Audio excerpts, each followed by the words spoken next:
Tuhan, kita jumpa lagi dalam ibadah online. Apa kabar saudara sekalian?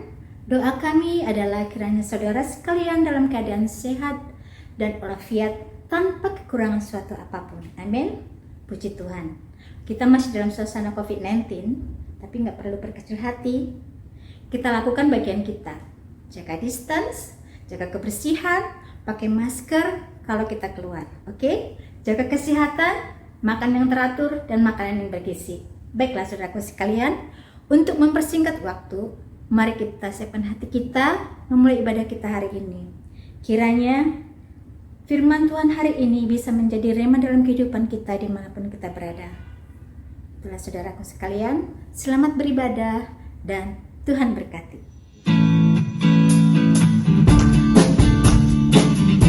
Boleh diri kita ya.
Selamat siang saudara dan senang sekali kalau hari ini kita boleh jumpa di online ibadah dan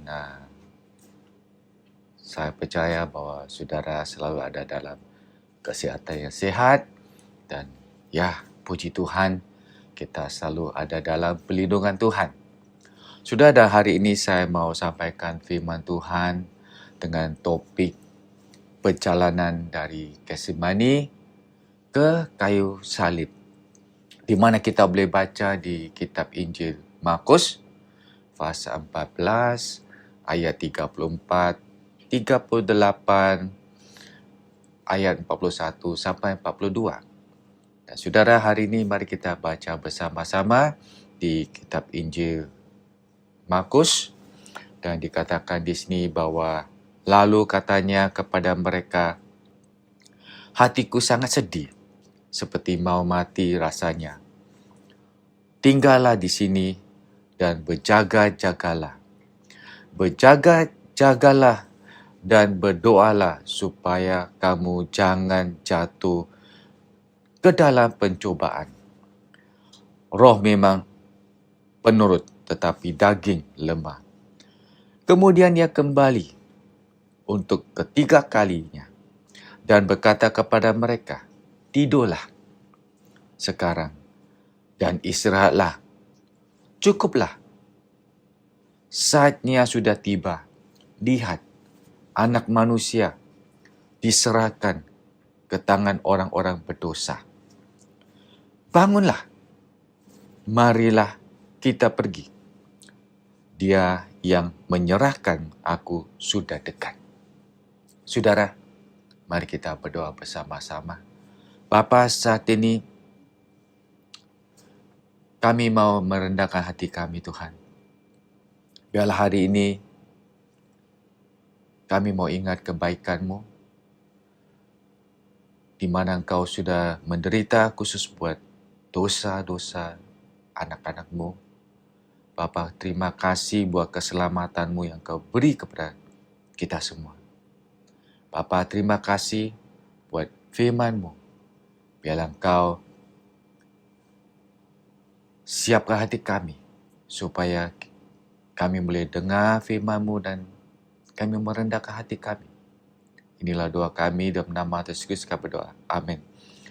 Sudah dalam firman Tuhan hari ini saya mau sampaikan kepada saudara bahwa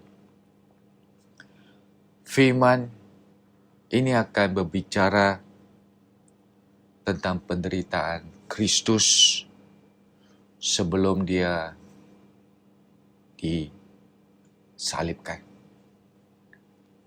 Dan kita lihat bahwa dalam gambaran ini Yesus ada di Taman Getsemani. Dan kita akan melihat di mana secara pergumulan pribadinya pada waktu malam di Taman Getsemani.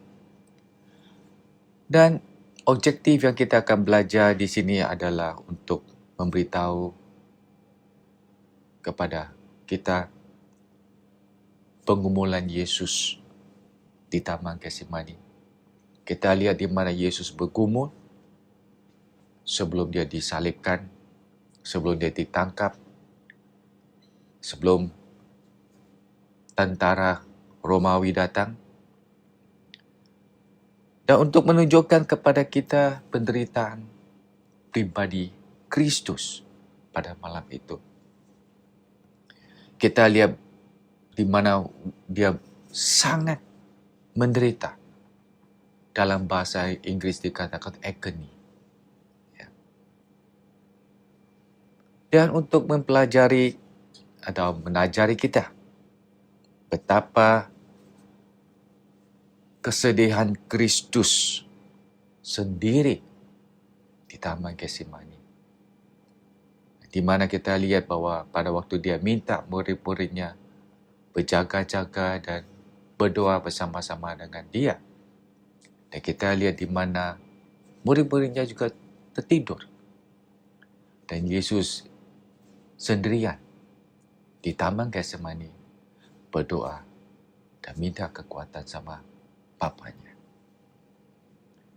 Dalam pendahuluan saya, kita akan lihat di sini, di Taman Getsemani, Yesus menggunakan waktu untuk berdoa.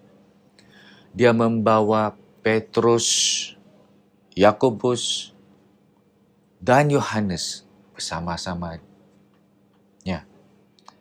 Dan kita lihat bahwa murid-muridnya itu juga yang kita lihat tidak bisa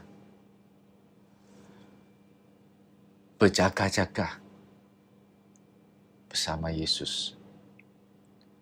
Kita lihat bahwa Petrus, Yakobus, dan Yohanes juga tertidur dan lelah pada malam itu.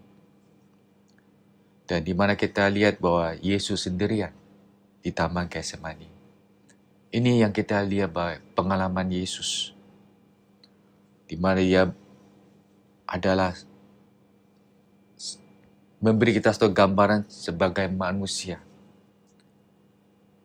yang Dia bergumul, dan kita tahu bahawa Yesus itu tanpa berdosa. Sudah ada saat ini saya mau sampaikan kepada saudara satu gambaran bahawa kalau seorang di penjara dan dia divonis hukum mati. Dan saya percaya bahawa pada malam itu, pikirannya itu sudah melayang. Dan pikirannya sudah aneh. Dia tidak bisa tidur. Dan dia bisa merasa saatnya sudah dekat dan dia sangat menderita dan dalam ketakutan kematiannya. Sebelum besok pagi dia harus hukum mati. Kita lihat seperti gambaran ini, seorang di penjara, dan kita bisa rasakan hati Tuhan Yesus. Sebelum dia ditangkap, dia di Taman Getsemani.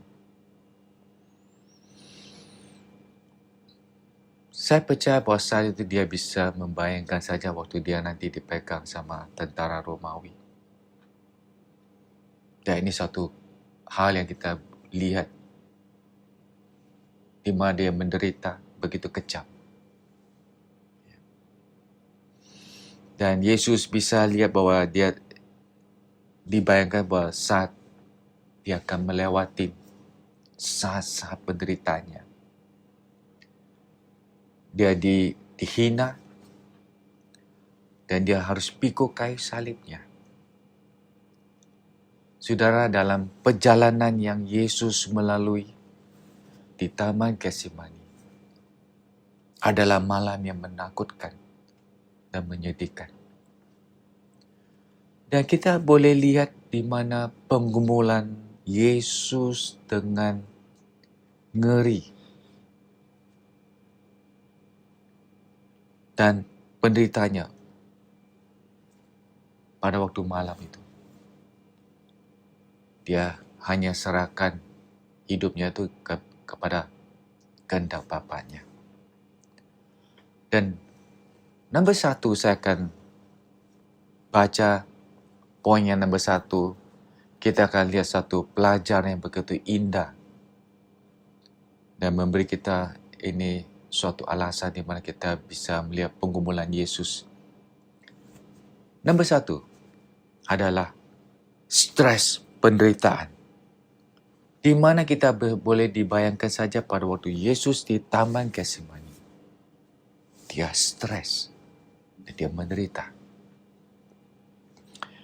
Di ayat 34 dari Injil Markus pasal 14, yang dikatakan, lalu katanya kepada mereka, hatiku sangat sedih, seperti mau mati rasanya. Tinggallah di sini dan berjaga-jagalah. Saudara, kata sangat sedih itu seperti menggambarin bahawa itu sepertinya melampaui kesedihannya. Satu yang di bahasa Inggris dikatakan beyond sorrow. Sangat sedih. Ya. Atau very sad. Ya. Dan kita boleh bayangkan saja tu bahawa Yesus menggambarkan waktu. Waktunya sudah dekat untuk dia mati di kayu salib. Dan kita lihat saat ini, mengapa Yesus merasakan stres, penderitaan. Dan di Injil Lukas pasal 22 ayat 37 dikatakan di sini bahwa sebab aku berkata kepada kamu bahwa nas kitab suci harus digenapi padaku. Ia akan terhitung di antara pemberontak-pemberontak. Sebab apa yang tertulis tentang aku sedang digenapi. Kita lihat suatu gambaran tentang Yesus adalah seorang hamba yang menanggung dosa baik orang yang non-Yahudi, menggambarkan seorang hamba yang memberi keselamatan kepada seluruh dunia. Yesus melihat dirinya itu seperti seorang hamba yang menderita, yang menggambarkan di kitab Yesaya pasal 53. Dan di ayat 10 di Yesaya pasal 53, itu membuat Yesus mempersembahkan dirinya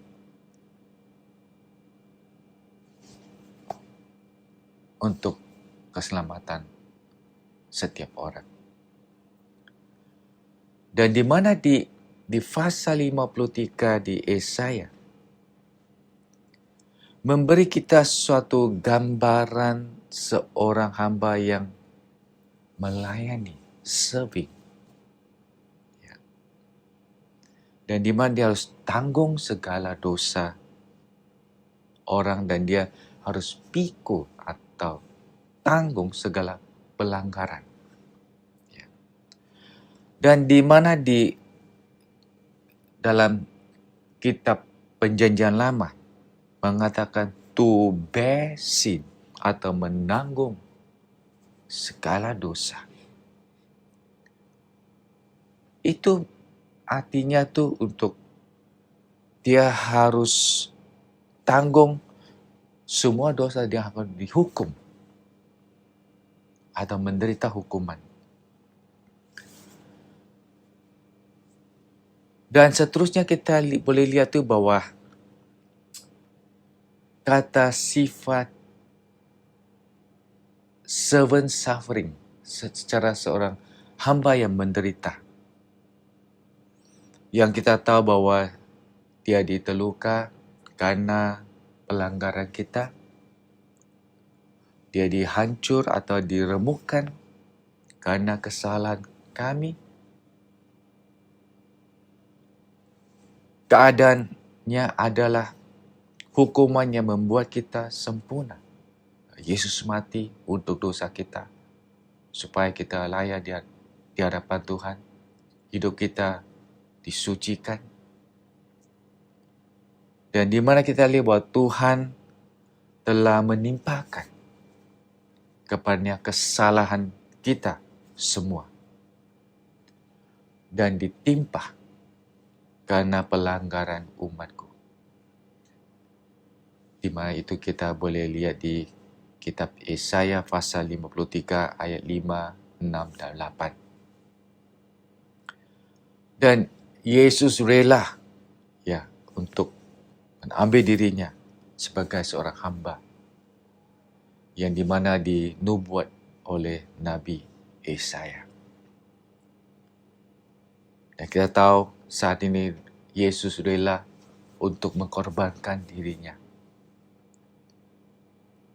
Dan itu sebabnya kita boleh lihat di kitab Injil Markus pasal 14 ayat 35 dan 36. Kita lihat bahwa Yesus berdoa di Taman Getsemani. Dan dia katakan, ambillah cawan itu dari dia. Dan kita boleh lihat bahwa seorang hamba yang menanggung dosa manusia berarti dia ditinggalkan oleh Allah Bapa. Ya. Dan ini di mana Yesus mengalami pada waktu dia di kayu salib. Di kitab Injil Markus pasal 15 ayat 34. Dan dia menderita. Dia disiksa di kayu salib. Dan kita lihat di mana dia bertahan sampai akhirnya. Kita tidak boleh mengerti betapa kasih besar khusus bagi kita. Karena Yesus rela mati di kayu salib untuk saudara dan saya. Jadi kita jangan mengambil keselamatan kita itu dengan sia-sia. Kita lihat bahwa Yesus rela untuk menderita dan menderita pada saat dia dalam sendirian di Taman Getsemani. Dan dia merasa gemetar sebelum dia dihukum mati. Kita boleh lihat betapa stres Yesus pada malam itu. Poin yang kedua, kita akan lihat di sini. Keputusasaan, kesepian, despair of loneliness.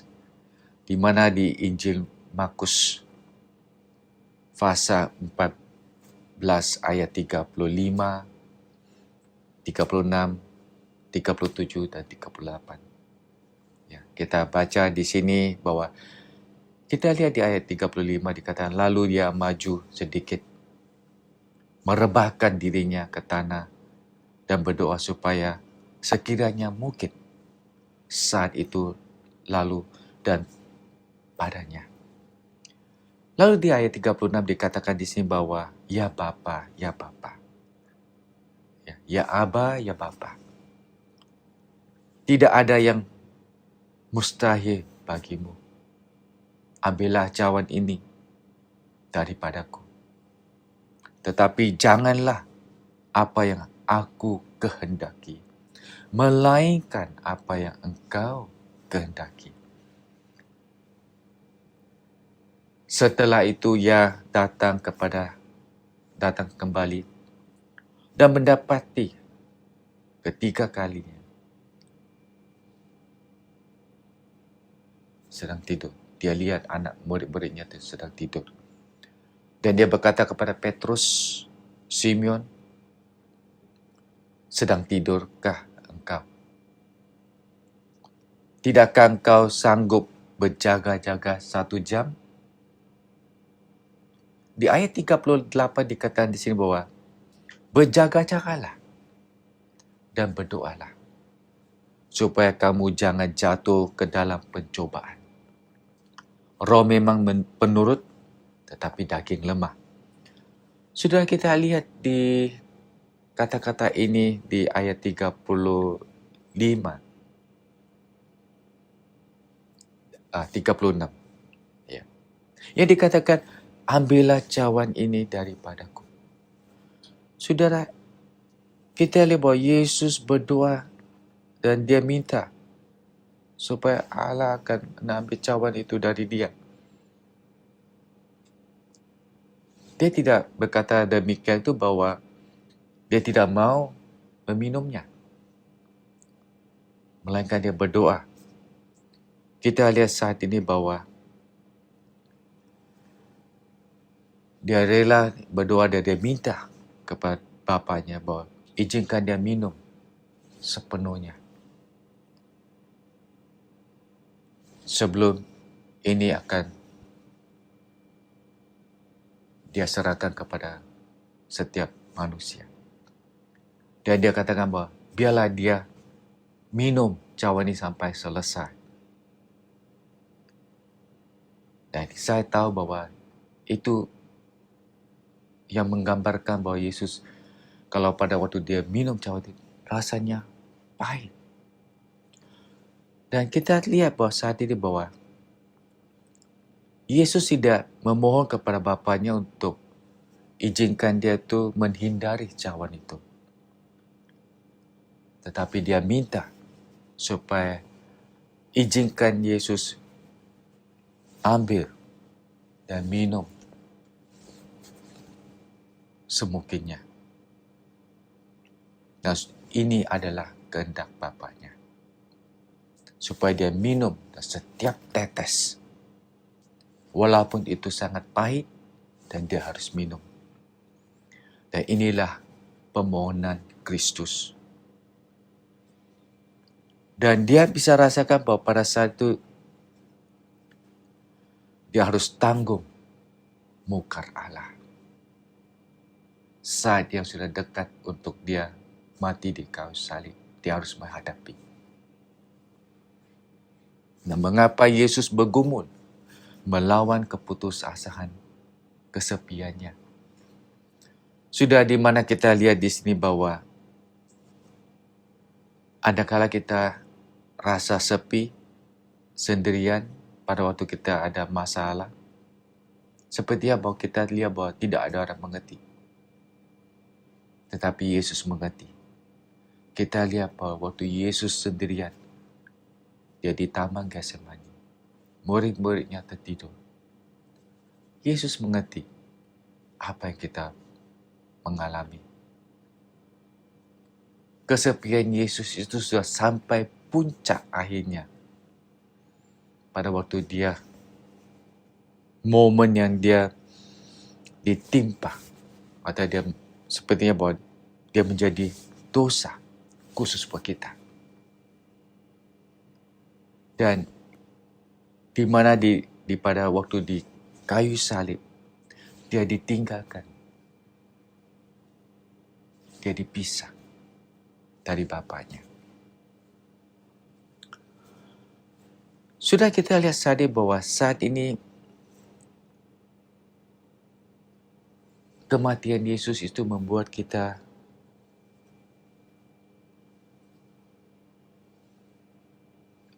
lebih, di mana kita boleh lihat bahwa satu penderitaan yang dia menderita di kayu salib untuk menyucikan kita, untuk menebus kita. Dan saat ini kita akan lihat di 4 Injil, ya, di kitab Injil.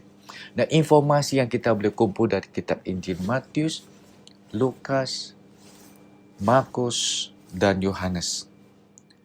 4 Injil ini kita gabung dan kita akan baca bersama-sama tentang Yesus ada di Taman Getsemani.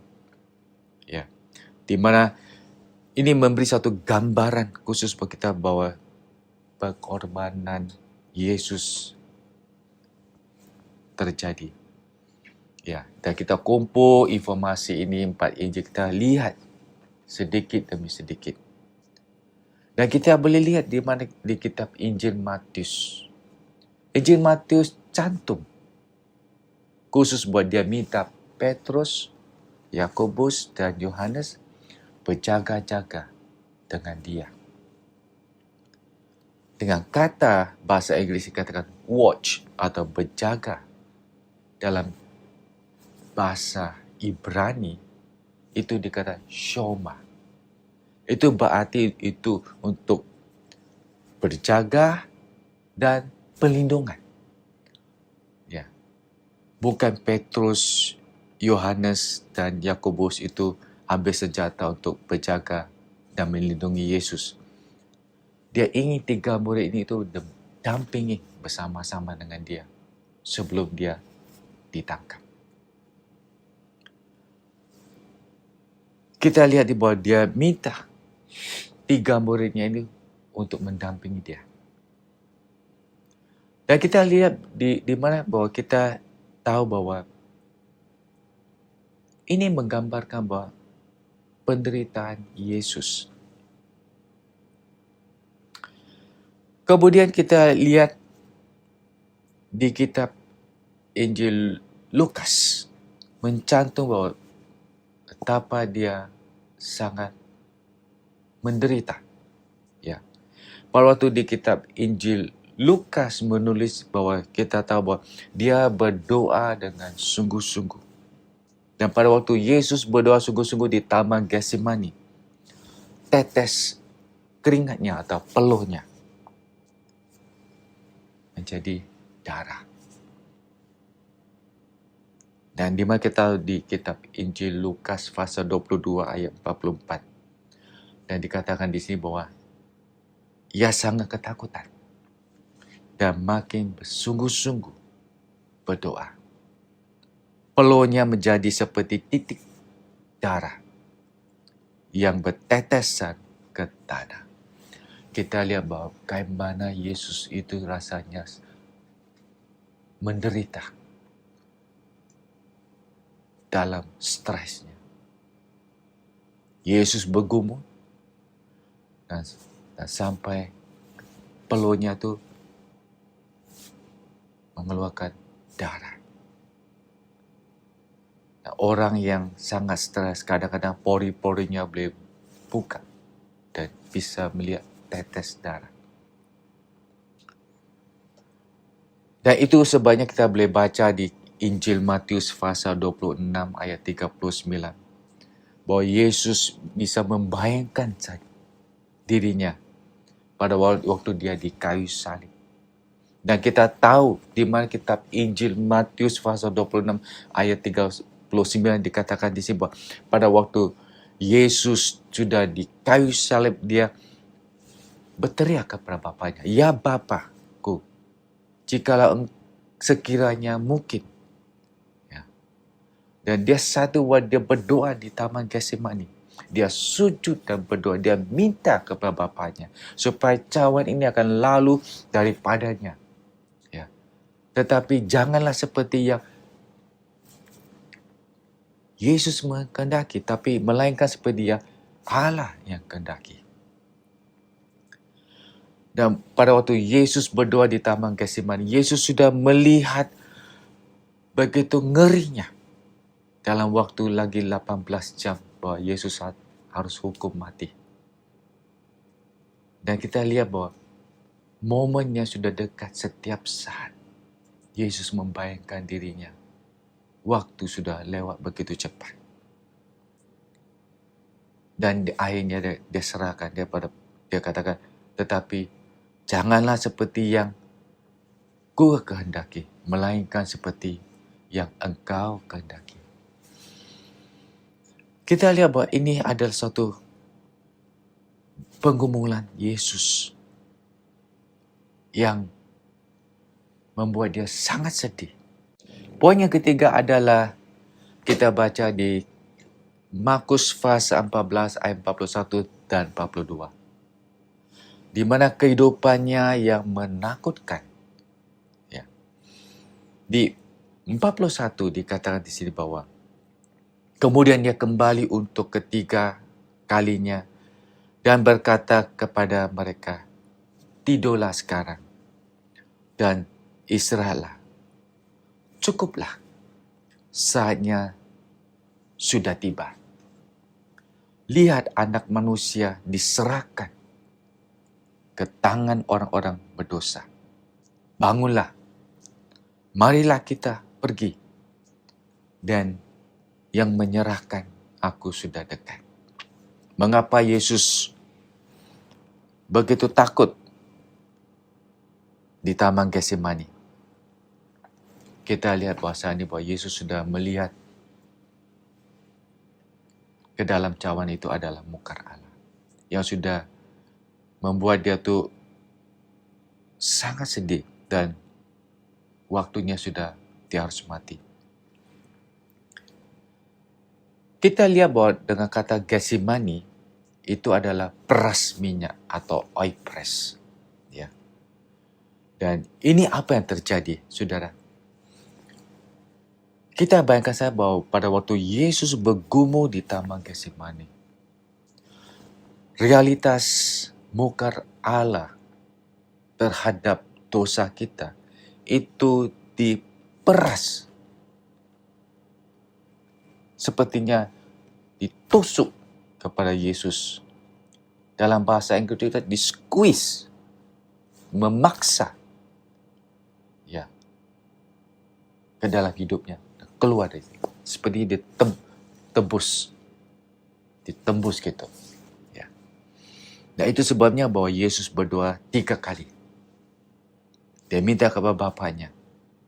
Kalau itu tidak ada jalan yang keluar, biarlah cawan ini dia harus tanggung. Dan kita lihat bahwa betapa penderitaan Yesus. Sudah sepertinya bahwa Yesus katakan bahwa dia harus melangkai dan ambil cawan itu dan dia harus minum sampai habis. Itu sebenarnya kata it is finished. Nah, kita lihat satu hal yang tercantum di bawah, ada malaikat Kristus datang untuk melayani dia pada waktu Yesus berdoa di Taman Getsemani.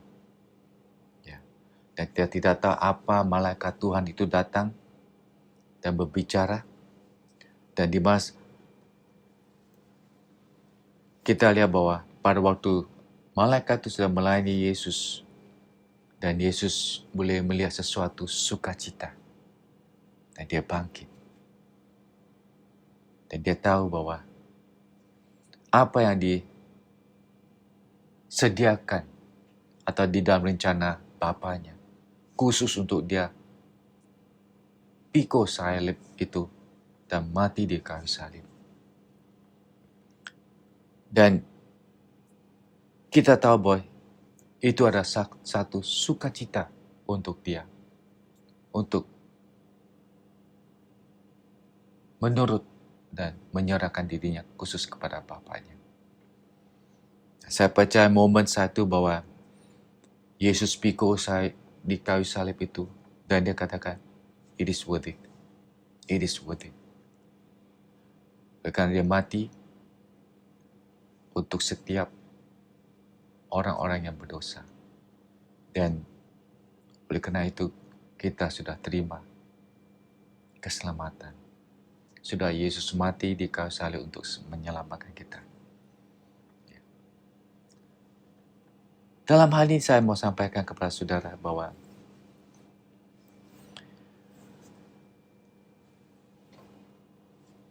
Yesus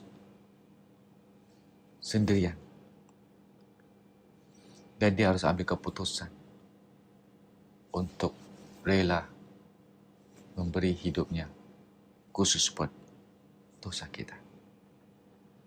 Sudah saya mohon kepada saudara bahwa saudara harus ambil waktu merenungkan firman Tuhan. Sebelum kita tidak lama lagi kita akan sambut Hari Paskah, Jumat Agung. Kita boleh ingat pergumulan Yesus di Taman Getsemani. Ya. Dan saat ini saudara, hanya kita boleh katakan kepada Tuhan, terima kasih kepada Tuhan Yesus yang sudah rela mati di kayu salib khusus buat dosa kita. Dalam kesimpulan saya, saudara, bahwa pergumulan Yesus itu yang sangat menderita dan sedih untuk memenuhi rencana kehendak Bapanya. Dan kita tahu bahwa saat ini Yesus sungguh-sungguh berdoa kepada Bapanya. Kerana dia tahu waktunya untuk dia menderita di kayu salib. Dan Yesus mempersembahkan, mengorbankan dirinya khusus buat saudara dan saya. Dan dia sudah membayar suatu harga. Dia menebus dosa kita. Sudah saat ini saya ingin memberi 3 poin diskusi buat saudara. Sudah boleh pause dan sudah boleh pikirkan. Nombor 1, Yesus telah membayar hukuman dosa bagi saudara dan saya. Dia telah menderita segala penderitaan untuk kita. Kita boleh tahu bagaimana kesedihan Yesus pada saat dia bergumul di kayu salib. Nombor 2, dia mengasihi Anda. Dan itulah sebabnya dia menyerahkan hidupnya kepada kehendak Bapa dan membebaskan kita. Sudah saat ini kita dibebaskan dari dosa. Sudah tahu bahwa kita sudah terima Yesus sebagai juru selamat, kita sudah dibebaskan dari dosa.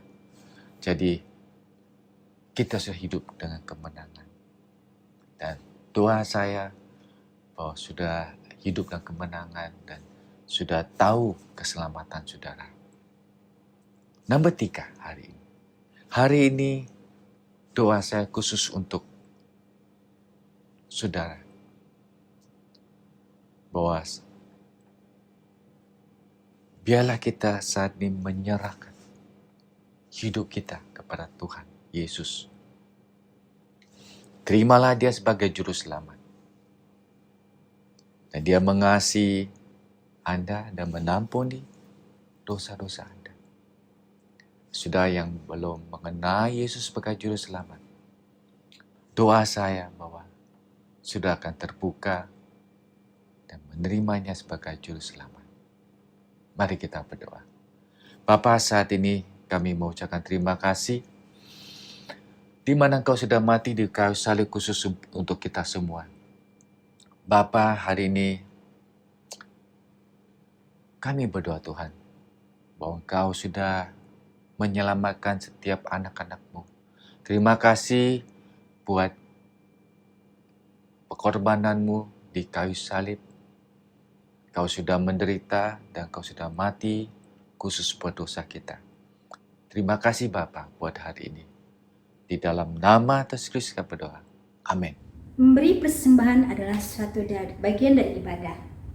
Dan bagi saudara yang ingin memberikan persembahan, silakan scan QR code.